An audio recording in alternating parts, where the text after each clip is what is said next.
Hey are you blind? দেখাতে পারো না? গাধা খোদা।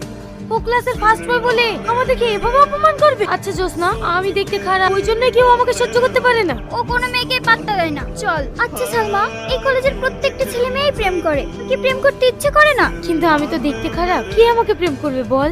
ওইটা দেখ, ওই ছেলেটা তোর জন্য গোলাপ নিয়ে দাঁড়িয়ে আছে। ছেলেটা তোকে প্রপোজ করবে, তুই অ্যাকসেপ্ট করে নিবি। I love you. আমি তোমাকে অনেক ভালোবাসি। I love you too. বললাম না তোকে, আমাকে কেউ প্রপোজ করবে না।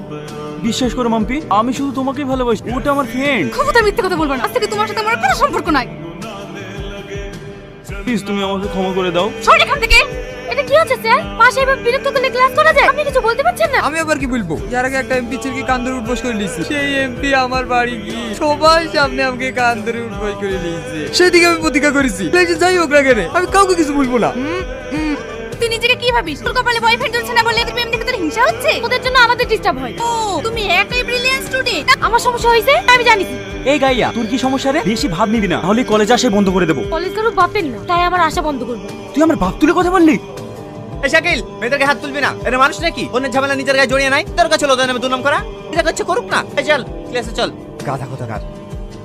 জানিস অনেকদিন ধরে আমাকে একজন চিঠি দিচ্ছে। আমি জানতাম তোর জীবনে কেউ না কেউ আসবে। ছেলেটা কে রে? জানি না, হঠাৎ একদিন দেখি জানালা দিয়ে একটা চিঠি আসে, বাইরে তাকিয়ে দেখি কেউ নেই। এই দা আবার চিঠি দিয়েছে। ওকে তো দেখতে পাসনি। এই ওই দেখ একটা ছেলে যাচ্ছে, ছেলেটা দিল না তো? ও তো আমাদের কলেজে পড়ে, সামাদ না? রাইট। সামাদ, তোমার সঙ্গে কিছু কথা ছিল। আমার সঙ্গে কি কথা? একটু সাইডে আসো। কি বলবো তাড়াতাড়ি বলো। এমন করে কথা বলছো কেন? তোমার সঙ্গে কিভাবে কথা বলবো? আমার টাইমের দাম আছে। তোমার নোটবুকটা পাওয়া যাবে? সামান্য একটা নোটবুকের জন্য আমার সাইডে কেন টাকা? সামাদ, সত্যি করে বলো, ওই গায়ের সাথে তোমার কি সম্পর্ক? কিছু না তো, ও আমার সঙ্গে নোটবুকটা চাইছিল, তাই ওকে দিলাম। তুই আমাকে পাগল পেয়েছি? নোটবুক তো ক্লাসেও দেওয়া যায়। সত্যি করে বল, আমার বয়ফ্রেন্ডের সাথে তোর কিসের সম্পর্ক? আমার বয়ফ্রেন্ডকে দখল করতে চাস? ছাড়ো বলছি, ছাড়ো। আমি সত্যি বলছি, তোমার বয়ফ্রেন্ডের সাথে আমার কোনো সম্পর্ক নাই। ছাড়ো বলছি। ওকে ছেড়ে দাও। তুই ভাবলে কি এরকম একটা গায়ে ভূতের সঙ্গে আমি প্রেম করবো? ওকে দেখলেই তোমার ঘৃণা লাগে।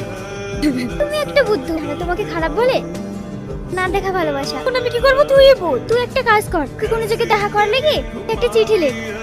সালমা, তোর একটার পাগল প্রেমিক। তুমি? হ্যাঁ আমি। কেন অবাক হচ্ছ? অবাক হওয়াটাই তো স্বাভাবিক। তুমি তো আমাকে কলেজের মধ্যে সব থেকে বেশি ঘৃণা করতে। তুমি আমাকে ভালোবাসো? সালমা, আমি তোমাকে কোনোদিনই ঘৃণার চোখে দেখিনি। আমি শুধু ভালোবাসার অধিকার নিয়ে তোমাকে শাসন করতে চেয়েছিলাম, কিন্তু তুমি শুধু আমার শাসনটাকেই দেখেছো। আমার শাসনের আড়ালে যে ভালোবাসাটা লুকিয়েছিল সেটা কখনো দেখোনি। তুমি যে আমাকে ভালোবাসো আমার সামনে এসে বলোনি কেন? কিছু কিছু ভালোবাসা আছে, দূর থেকেও ভালোবাসা যায়। এবার তো তোমার সামনে এসেছি, তুমি বলবে না তুমি আমাকে ভালোবাসো কিনা? I love you Tony.